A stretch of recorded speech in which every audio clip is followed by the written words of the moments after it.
Hello मेरे प्यारे बच्चों, स्वागत है आपका सारन गुरु के ऑनलाइन डिजिटल प्लेटफॉर्म पे। मैं हेमंत कुमार आज आपके साथ मैथ्स का एक सैंपल पेपर सॉल्व करने वाला हूँ। होप कि आपको अच्छा लगेगा और ये सैंपल पेपर एकदम जैसे बोर्ड में क्वेश्चंस होते हैं उसी फॉर्मेट पे होगा, है ना। तो लेट्स स्टार्ट करते हैं। पहला क्वेश्चन है, इसमें से कौन सा एक अपरिमेय संख्या है। ये जो तीन संख्याएं हैं, ये 441 का अंडर रूट, 2601 का अंडर रूट और 2209 का अंडर रूट, ये तीनों एक पूर्णांक है। आप निकालिएगा अगर तो 441 का अंडर रूट हमारा 21 होता है, 2209 का अंडर रूट आप निकालिएगा, ये हमारा 47 होता है और 2601 का अंडर रूट 51 होता है ना। अगर हम ऑप्शन नंबर, तो ये तीनों तो होगा नहीं, तो इससे स्ट्रेट में समझ में आता है कि ऑप्शन नंबर डी हमारा आंसर होगा। अगर तीन नहीं हुआ तो चौथा होगा। और वैसे भी अगर हम देखें भी तो ये 1/50 हो जाएगा। ये क्या हो जाएगा, 1/√50 हो जाएगा। और इसको अगर हम अभाज्य गुणनखंड करते हैं और चेक करते हैं तो ये हमारा 1/5√2 आएगा। कितना आएगा, 1/5√2। मेरे पास जो √2 अगर किसी संख्या में आ गया, चाहे न्यूमरेटर में या डिनोमिनेटर में, तो वो पूरी संख्या को एक अपरिमेय संख्या बना देता है। तो इसमें हमारा आंसर ऑप्शन नंबर डी होगा। नेक्स्ट क्वेश्चन पे आते हैं। अगला क्वेश्चन है कि दो घनात्मक पूर्णांकों का एलसीएम और एचसीएफ समान है तो संख्याएं होंगी। अभी कभी ऐसा सुना है कि एलसीएम और एचसीएफ दोनों बराबर हो जाए? अगर ऐसा हो रहा है तो इसका साफ मतलब है कि दोनों संख्याएं बराबर है ना। वैसे भी एलसीएम इंटू एचसीएफ बराबर first number into second number होता है ना। तो एलसीएम और एचसीएफ दोनों बराबर है, इसका मतलब दोनों नंबर्स भी आपस में बराबर होगा, तभी ये कंडीशन फुलफिल होगा। तो इसमें अगर हम देखेंगे तो दोनों संख्याएं क्या होंगी, तो दोनों संख्याएं आपस में बराबर होंगी। क्या होंगी, बराबर होंगी, है ना। क्या होंगी, बराबर होंगी। तो इसमें क्वेश्चन नंबर 2 का आंसर जो होगा हमारा ऑप्शन नंबर सी हो जाएगा। आगे बढ़ते हैं, नेक्स्ट क्वेश्चन पे आते हैं और क्वेश्चन नंबर 3 पे आते हैं। क्वेश्चन नंबर 3 क्या बोल रहा है कि 0.001 पे बार लगा हुआ है, ये फ्रैक्शन में बताना है ये कितना होगा।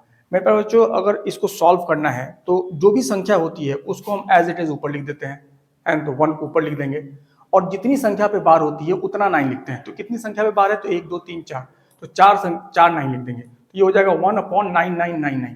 तो इसमें हमारा आंसर होगा 1/9999, ऑप्शन नंबर ए आंसर हो जाएगा, है ना। नेक्स्ट क्वेश्चन पे आते हैं। नेक्स्ट क्वेश्चन जो है हमारा क्वेश्चन नंबर 4 पे आते हैं। क्वेश्चन नंबर 4 क्या है, क्वेश्चन नंबर 4 पर बोल रहा है कि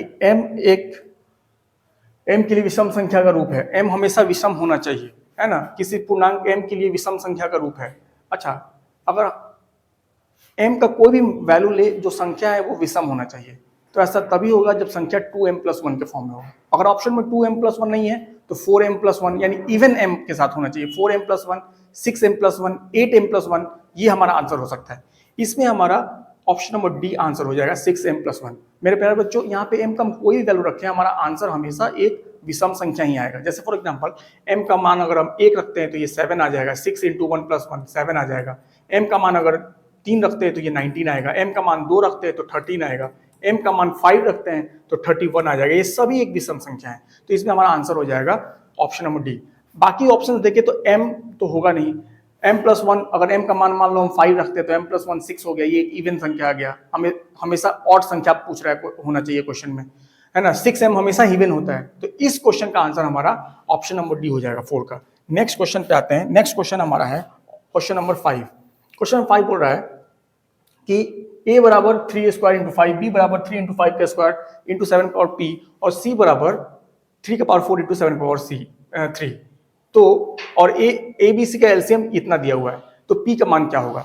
मेरे प्यारे बच्चों, इस अगर हम जब एलसीएम निकालते हैं तो जो भी हमारा गुणनखंडों पे घात होता है उसमें जो सबसे बड़ी घात होती है उसको लेते हैं, है ना। मतलब जो भी गुणनखंड प्राइम फैक्टर्स में जो भी पावर होगा उसमें जो सबसे बड़ी पावर होती है उसको लेते हैं, है ना। और जब एचसीएफ निकालते हैं तो प्राइम फैक्टर्स की छोटी पावर को लेते हैं। तो अगर इसमें एलसीएम निकालना जाए, तो अगर हम एलसीएम निकालना चाहें इसमें, तो हम देखेंगे 3 पे बड़ा पावर क्या है, 4 है, 3 का पावर 4।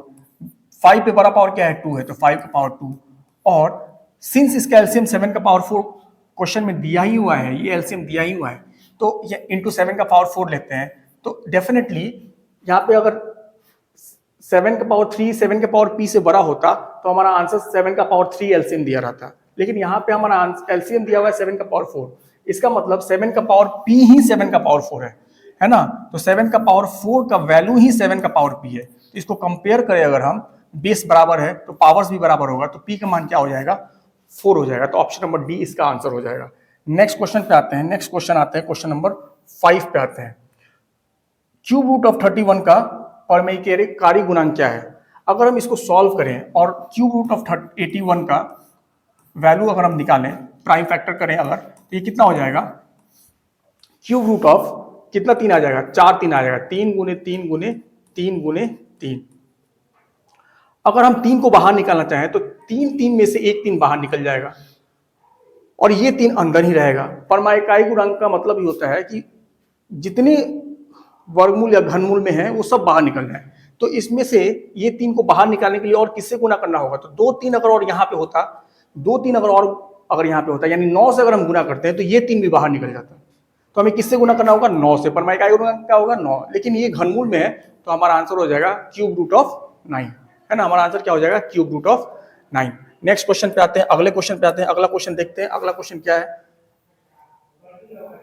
इसमें बोला है कि 36x5y², 54x3 x4y3, 90x6y4 का मौसक क्या होगा? का मौसक यानी एचसीएफ क्या होगा? अगर हम इसको सॉल्व करना चाहें मेरे पैर में, तो 36x5y² का वैल्यू जो होगा वो कितना होगा? 36 मतलब 4 × 9 मतलब 2 का स्क्वायर इंटू 3 का square into x5 into y square into y square, है ना।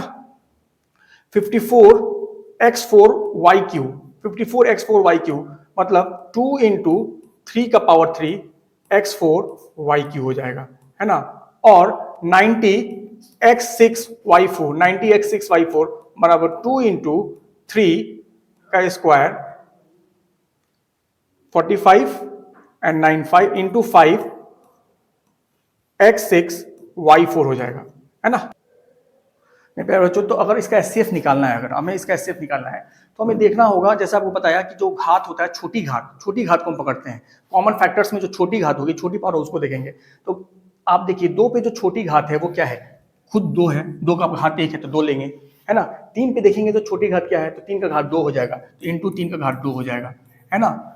x का पावर 5, x का पावर 4 और x का पावर 6, इसमें छोटी घात क्या है? तो x का पावर 4 हो जाएगा। और y² y³ और y4 में छोटी घात क्या है? तो y² हो जाएगा। तो ये हमारा हो जाएगा 2 × 3 का स्क्वायर इंटू x का पावर 4 इंटू y², मतलब ये हो जाएगा 9 × 18 18x4 y²। हमारा ऑप्शन नंबर ए इसमें आंसर हो जाएगा। हमारा इसमें आंसर क्या हो जाएगा? ऑप्शन नंबर ए हो जाएगा।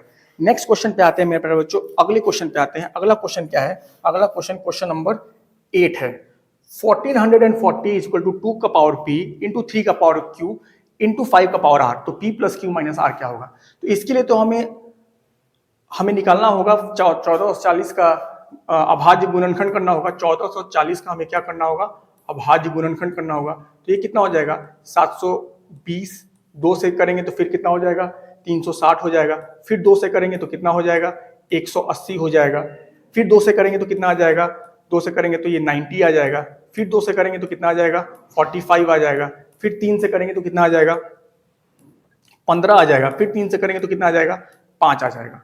मेरे प्यारे बच्चों, तो 1440 का मान कितना हो रहा है? अगर हम इसको प्राइम फैक्टर्स में एक्सप्रेस करें, तो कितना आ जाएगा? तो 2 पे कितना पावर है? तो 1 2 3 4 5, तो 2 पे पावर 5 गुने 3 पे कितना पावर है? तो 3 पे पावर है 2, 3 पे कितना पावर है? 2 2 3 है तो 3 का पावर 2, और 5 पे कितना पावर है? 5 पे पावर 1 है, तो इंटू 5 हो जाएगा। अगर इसको हम कंपेयर करें 2 का पावर p इंटू 3 का पावर q इंटू 5 का पावर r से, तो p q r का मान आ जाएगा हमारे पास। p q r का मान आ जाएगा कितना? p का मान आ जाएगा 2 का पावर p और यहाँ पे 2 का पावर 5 है, तो p का मान 5 आ जाएगा। 3 का पावर q है, वहां पे 3 का पावर 2 है, तो q का मान 2 आ जाएगा। और r का मान कितना आ जाएगा? r का मान 1 आ जाएगा। p plus q minus r का वैल्यू बताना है, तो 5 प्लस 2 माइनस 1 का वैल्यू कितना हो जाएगा? तो 7 माइनस 1 6 हो जाएगा। इसमें आंसर कितना हो जाएगा? 6 आंसर हो जाएगा। नेक्स्ट क्वेश्चन पे आते हैं, अगला क्वेश्चन पे आते हैं। अगला क्वेश्चन देखते हैं क्या है। अगला क्वेश्चन, निम्नलिखित में किसका दशमलव प्रसार अशांत है? मेरे प्यारे बच्चों, अगर ये हमें बताना है कि इसमें से किसका दशमलव प्रसार अशांत है, तो या तो फ्रैक्शन मतलब जो डिनोमिनेटर मतलब हर जो है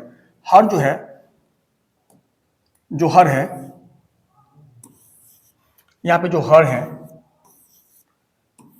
बस हर का प्राइम फैक्टराइजेशन करेंगे और देखेंगे कि या तो हर में जो वैल्यूज हो वो तो या तो केवल 2 का पावर m के फॉर्म में हो, या 5 के पावर n के फॉर्म में हो, या 2 का पावर n इंटू 5 के पावर m के फॉर्म में हो। अगर इस फॉर्म में अगर होगा तभी उसका दशमलव प्रसार क्या होगा, शांत होगा।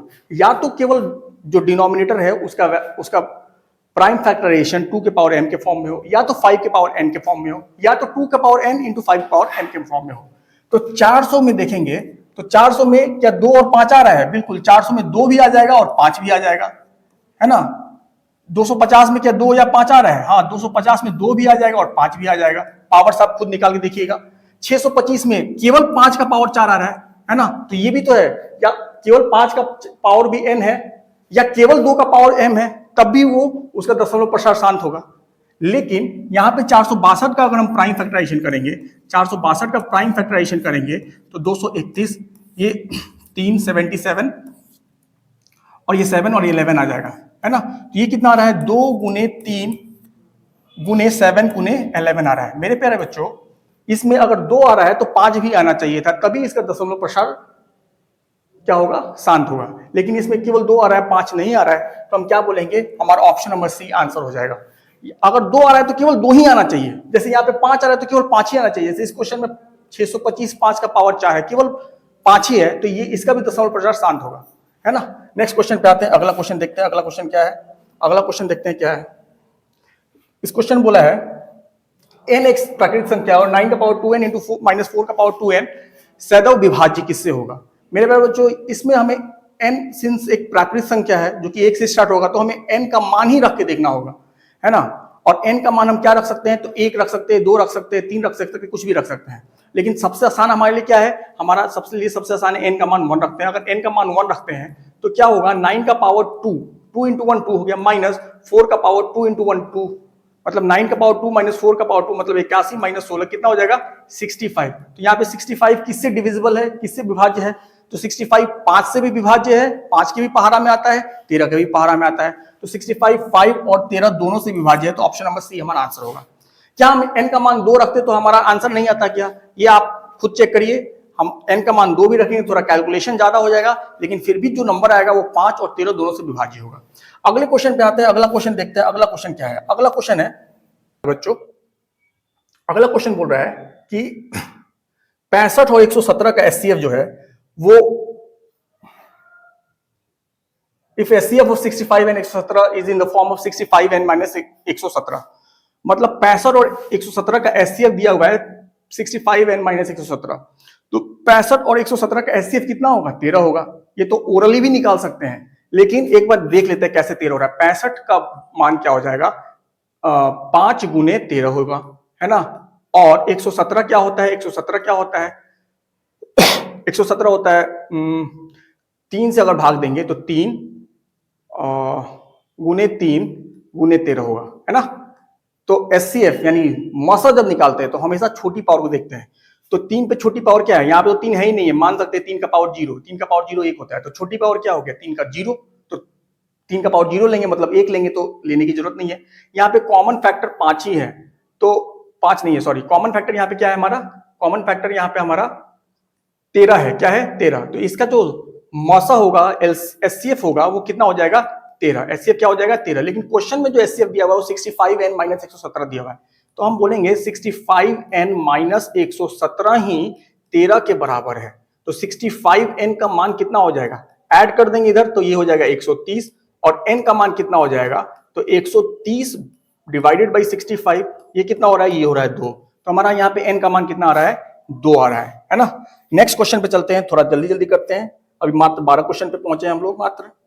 नेक्स्ट क्वेश्चन पे चलते हैं। क्वेश्चन नंबर नेक्स्ट जो है 141 बाई 120 का दशमलव प्रसार दशमलव कितने स्थानों के बाद शांत होगा।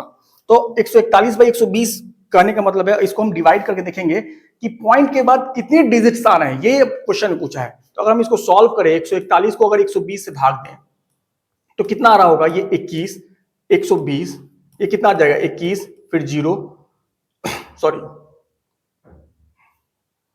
कितना है मेरे प्यारे बच्चों, 120 से अगर 141 को भाग दें तो 1, 120, फिर 21 एक 0 है तो पॉइंट लगा देंगे, फिर एक बार में 120, फिर 90, एक 0 और लगाएंगे, 7 बार में 840, फिर 60, माइनस करने पे एक 0 और लगाएंगे, 5 बार में 600, तो ये मान आ रहा है 1.175, 1.175। तो दशमलव के बाद कितने अंक आ रहे हैं? तो दशमलव के बाद 3 अंक आ रहे हैं। तो यही बोला है क्वेश्चन में कि 141 से 20 का दशमलव प्रसार दशमलव के कितने स्थानों के बाद शांत होगा? तो कितने स्थान के बाद शांत होगा? तो 3 अंक के बाद। तो इसमें हमारा आंसर क्या हो जाएगा? सी हो जाएगा। अगले क्वेश्चन में बढ़ते हैं, अगला क्वेश्चन पे बढ़ते हैं। अगला क्वेश्चन क्या है मेरे प्यारे बच्चों? नेक्स्ट क्वेश्चन देखते हैं क्या है। इसमें अगला क्वेश्चन बोल रहा है कि इस बहुपद px और qx का मौसत 6x - 9 है। तो मेरे प्यारे बच्चों, इस क्वेश्चन को सॉल्व करने के लिए हमें सीधे ऑप्शन से जाना पड़ेगा। हमें ऑप्शन के थ्रू देखना होगा कि इन चारों ऑप्शंस में से किसका ऑप्शन 6x - 9 आ रहा है, किसका ऑप्शन 6x - 9 आ रहा है। अगर मान लो, अगर ये देखें 2x 3 और 2x - 1, इसमें तो कोई कॉमन फैक्टर है नहीं, इसका तो HCF 1 आ जाएगा, है ना, इसका HCF 3 आ जाएगा, है ना। वैसे अगर ऑप्शन नंबर डी देखते हैं, तो ऑप्शन नंबर डी में अगर इन दोनों का HCF अगर हम निकालना चाहें तो पहले 3 और 6 का HCF निकालेंगे, जो कि 3 होगा। और आपको हमने बताया है कि HCF जब निकालते हैं तो जो वैल्यू होता है उसमें जो छोटी घात होती है उसको देखते हैं। तो यहाँ पे 2x - 3 पे घात 2 है, यहाँ पे 2x - 3 पे घात 1 है, तो छोटी घात कौन सी है? 2x - 3 पे घात 1, तो हम लेंगे 2x - 3। तो ये कितना हो जाएगा? 3 गुने 2x - 3, ये कितना हो जाएगा? 6x - 9 आ रहा है। तो ये ऑप्शन नंबर डी में ही हमारा इन दोनों नंबर का HCF निकालने पे 6x - 9 आ रहा है। तो और HCF भी 6x - 9 दिया है। इसका क्या मतलब हुआ? इसका मतलब ये हुआ कि ऑप्शन नंबर डी हमारा सही आंसर होगा। नेक्स्ट क्वेश्चन पे आते हैं, अगले क्वेश्चन पे आते हैं। अगला क्वेश्चन देखते हैं क्या है। अगला क्वेश्चन हमारा है, निम्नलिखित में से कौन सा बीजीबैंधक बहुपद नहीं है? बहुपद नहीं है। मेरे प्यारे बच्चों, अगर किसी चर पे घात धनात्मक है और वो एक पूर्णांक है तो वो बहुपद होगा। मतलब पॉलिनोमियल तभी होगा जब वेरिएबल पे जो पावर होगा वो हमेशा पॉजिटिव और एक इंटीजर होना चाहिए, रूट में नहीं होना चाहिए। तो यहाँ पे तो हम देख रहे हैं कौन बहुपद नहीं है, क्वेश्चन पूछा है तो यहाँ पे 4√y लिख दिया है, जो वेरिएबल है वो रूट में आ गया, ये तो कभी बहुपद नहीं होगा। तो यही हमारा आंसर हो जाएगा। बाकी आप ये भी बहुपद के बारे में जानते होंगे कि डिनोमिनेटर में वेरिएबल्स नहीं होना चाहिए, और यहाँ पे आपको डिनोमिनेटर में वेरिएबल्स दिख रहा है। मेरे प्यारे बच्चों, ये बस दिखने के लिए है, इसको अगर हम सॉल्व करेंगे आगे, तो ये अगर हम इसको सॉल्व करें तो y+1 का ये होल क्यों है? थोड़ा ध्यान से देखो देखो देखो, ये y+1 का होल क्यों है, और ये कितना है? नीचे में y+1 है। इसको अगर हम आगे जब सॉल्व करें तो y+1 तो ये 3 को कैंसिल कर देगा 2 बार में, तो नीचे में y तो गायब हो गया। तो यहाँ पे क्या बचा? बस बता y+1 का स्क्वायर बचा।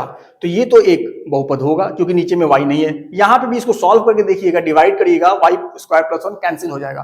तो इसमें जो हमारा आंसर आ रहा है ऑप्शन नंबर सी आ रहा है ना, यही हमारा करेक्ट आंसर है। अगले क्वेश्चन पे जाते हैं, अगले क्वेश्चन पे जाते हैं। अगला क्वेश्चन क्या है मेरे प्यारे बच्चों?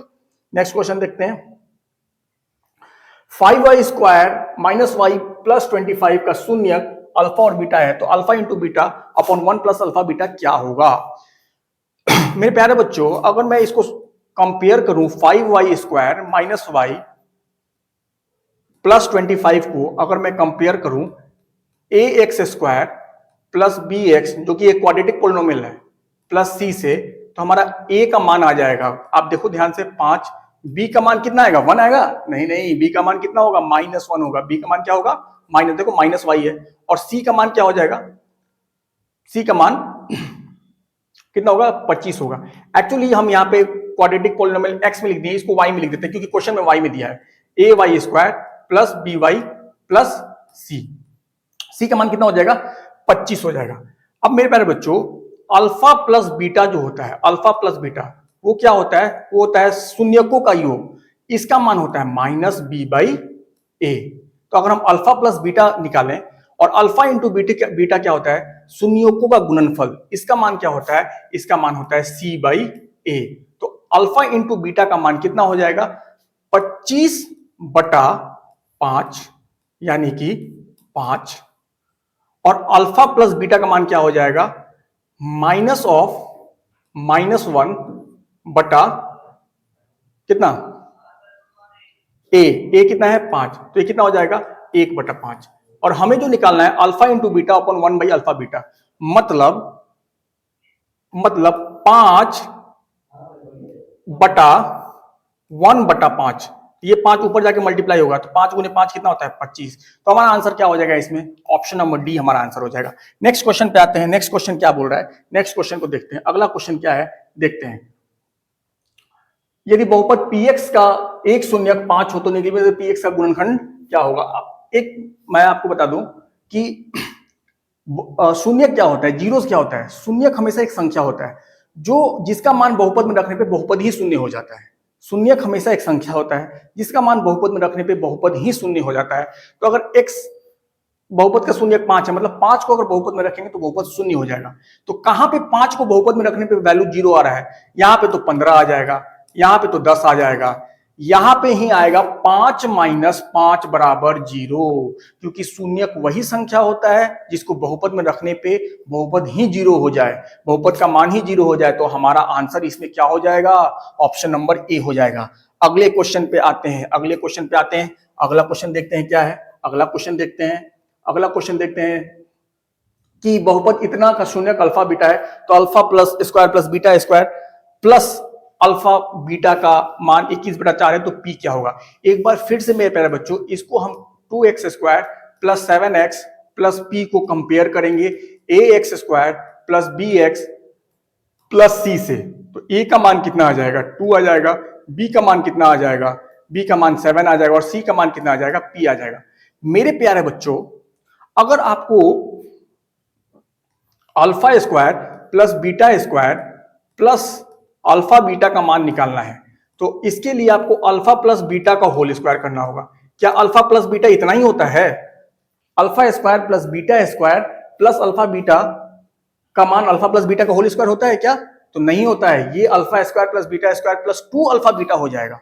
कितना हो जाएगा 2 अल्फा बीटा। और तो ये alpha square plus beta square plus alpha beta, क्या अल्फा प्लस बीटा का होल स्क्वायर होता है क्या, नहीं होता है। इसमें ये तो alpha square plus beta square plus 2 alpha beta हो जाएगा, तो इसमें माइनस कर देंगे अल्फा बीटा, तब आ जाएगा। और आपको पता है अल्फा इंटू बीटा क्या होता है, अभी जस्ट इसके पहले वाले क्वेश्चन बताएं, जो कि c बाई ए होता है, c बाई ए होता है। तो c बाई ए मतलब कितना होगा, c कितना मान है p और a कितना है 2।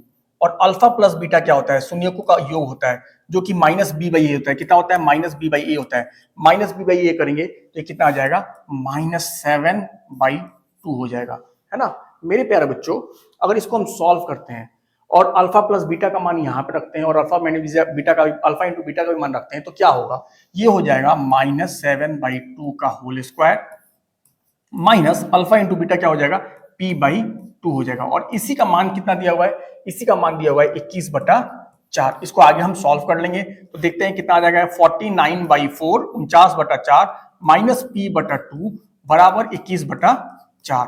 तो ये कितना हो जाएगा, p/2 का मान जो होगा हमारा, p/2 का मान होगा 49/4 माइनस 21/4। तो ये कितना हो जाएगा बताओ, 28/4 यानी 7 हो जाएगा। ये कितना होगा 28/4 यानी ये 7 हो जाएगा। तो 7 क्या आ रहा है, p/2 आ रहा है, p/2 कितना आ रहा है 7, तो p का मान कितना हो जाएगा 7 × 2 यानी 14 हो जाएगा। कितना हो जाएगा 14 हो जाएगा। तो p का मान हमारा कितना आ जाएगा 14 आ जाएगा, है ना। अगले क्वेश्चन पे आते हैं मेरे प्यारे बच्चों, नेक्स्ट क्वेश्चन पे आते हैं। नेक्स्ट क्वेश्चन क्या बोल रहा है, नेक्स्ट क्वेश्चन बोल रहा है कि x-2 इसका घात क्या होगा। घात मतलब x का सबसे बड़ा पावर क्या होगा। तो जब x³ को x से मल्टीप्लाई करेंगे, x³ को जब x से मल्टीप्लाई करेंगे, x³ को x से मल्टीप्लाई करेंगे तो ये x का पावर 4 होगा और यही सबसे बड़ा घात होगा। यहाँ पे तो x स्क्वायर बन रहा है, यहाँ पे ही x4 हो रहा है, तो सबसे बड़ा घात क्या है इसमें 4 हो रहा है। तो हमारा आंसर क्या हो जाएगा 4 हो जाएगा। नेक्स्ट क्वेश्चन पे आते हैं, अगले क्वेश्चन पे आते हैं। अगला क्वेश्चन क्या है, ay² plus by plus c बराबर plus c where a not equal to 0 का आलेख क्या होगा। ये हमेशा एक पाराबोला होता है। जब भी स्क्वायर आ जाएगा या क्वाड्रेटिक इक्वेशन आ गया, द्विघाती समीकरण होता है, उसका अगर ग्राफ ड्रॉ करेंगे तो हमेशा पाराबोला के शेप में बनेगा, हमेशा ऐसा बनेगा या ऐसा बनेगा, है ना। ये गोल पाराबोला के शेप में बनेगा। गोल मतलब सर्कल नहीं बनेगा, पाराबोला इसी को कहते हैं, या उसको बोलते हैं परवलय। तो हमारा आंसर क्या हो जाएगा परवलय का। कब होगा, जब भी क्वाड्रेटिक आएगा, जब भी केवल x² होगा, जब भी हमारा बहुपद स्क्वायर के टर्म में होगा, वर्ग के टर्म में होगा, तो हमेशा पाराबोला होगा। अगले क्वेश्चन पे आते हैं, नेक्स्ट क्वेश्चन पे आते हैं। नेक्स्ट क्वेश्चन देखते हैं।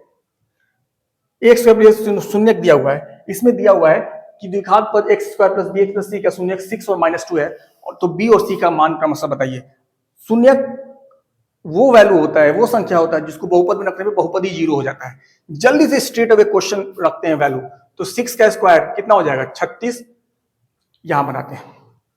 अगर 6 रखते हैं इसमें तो कितना हो जाएगा 6 का स्क्वायर, x की जगह पे 6 रखते हैं तो 36 प्लस 6b प्लस c बराबर 0 हो जाएगा, क्योंकि बहुपद का शून्यक का मतलब ही यही होता है कि बहुपद में रखो शून्यक, बहुपद 0 बना दो।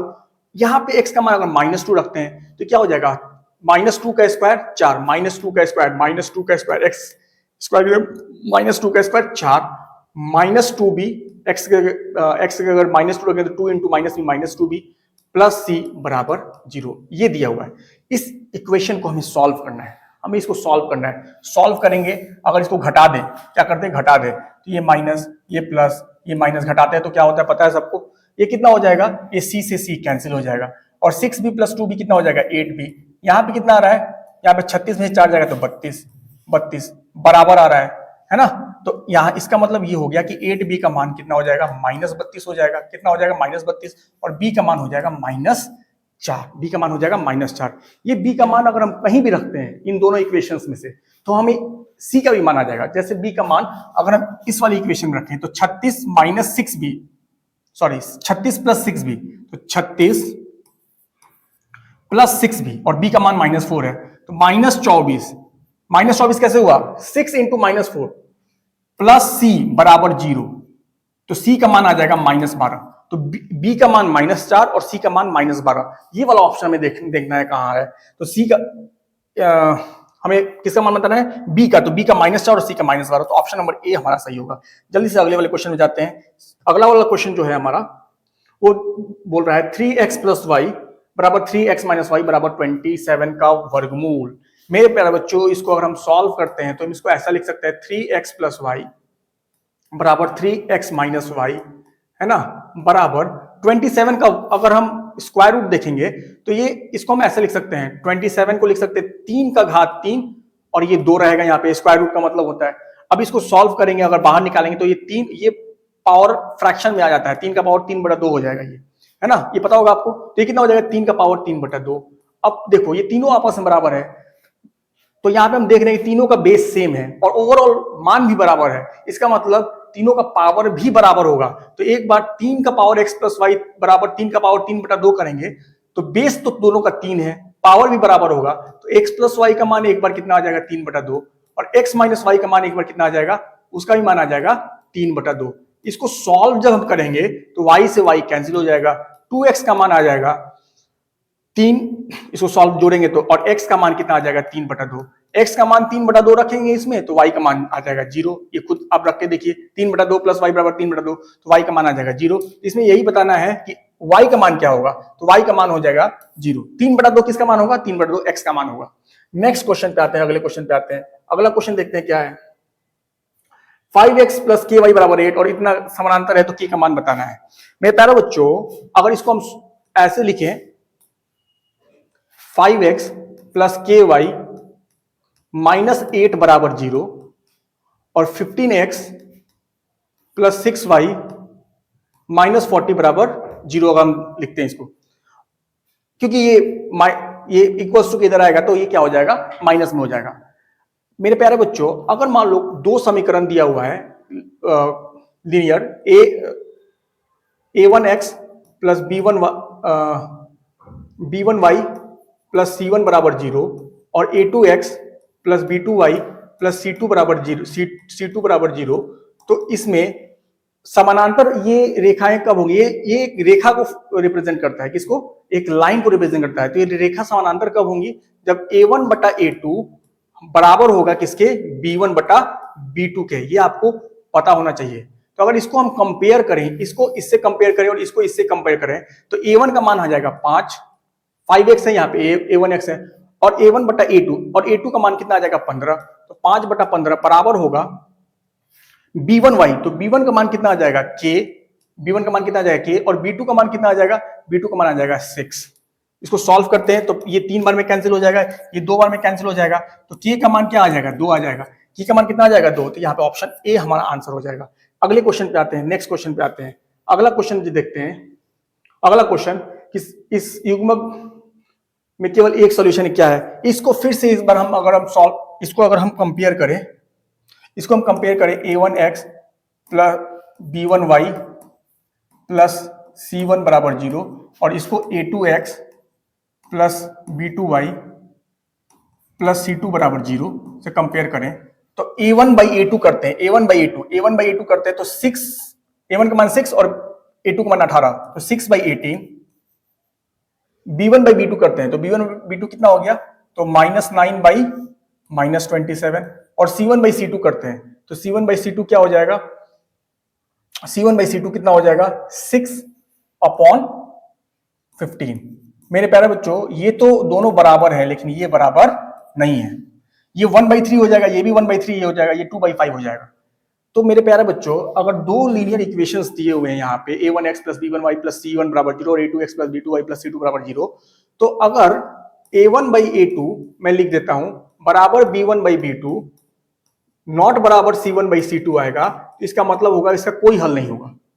और अगर a1 बाई a2 बराबर b1 बाई b2 बराबर c1 बाई c2 आएगा तो इसका मतलब होगा कि अनंत हल होगा। कितने हल हो गए, अनंत होगा। और a1 बाई a2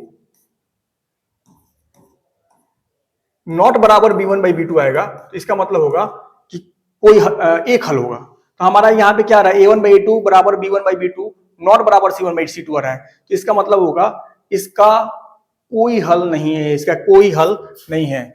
इसको याद रखिएगा, इस पैटर्न पे तो एग्जाम में क्वेश्चन 100% फिक्स है, आना ही है। इस पे तो 6 मार्क्स के भी क्वेश्चन आते हैं। चलिए अगले क्वेश्चन, समानांतर श्रेणी में nवा पद 3n प्लस 8 है तो उसका सार्व अंतर क्या होगा, उसका कॉमन डिफरेंस क्या होगा। मेरे प्यारे बच्चों 3n प्लस 8 दिया हुआ है, 3n प्लस nth पद क्या दिया हुआ है, nth पद दिया हुआ है 3n प्लस 8। तो अगर फर्स्ट पद हमें निकालना होगा तो n का मान 1 रखना होगा, तो ये 3 प्लस 8 होगा, ये कितना हो जाएगा, ये 11 हो जाएगा। अगर n का मान 2 रख देंगे तो सेकंड पद आ जाएगा, तो सेकंड पद क्या हो जाएगा 3 गुने 2 प्लस 8 आ जाएगा, तो ये कितना हो जाएगा, ये 14 हो जाएगा। दो पद पता चल गया, तो उनके बीच का डिफरेंस ही तो होता है कॉमन डिफरेंस, यानी सार्वंतर। मतलब हमें सार्वंतर डी बताना है, तो ये कैसे आएगा, a2 माइनस a1 करने पे आ जाएगा, तो कितना हो जाएगा 14 माइनस 11 करेंगे तो आएगा कितना 3 इसमें कहाँ है, तो यहाँ पे ऑप्शन नंबर ए हमारा हो जाएगा 3। ठीक है, तो अभी तो इसमें बहुत सारे क्वेश्चंस हैं लेकिन आज के लिए बस इतना ही। आज हम जब अगला क्लास मेरा होगा तो उसमें हम आगे इसको डिस्कस कर लेंगे। आई होप कि आपको ये बहुत अच्छा लगा होगा, इस पे प्रैक्टिस करिए। तो ठीक है, गुड लक।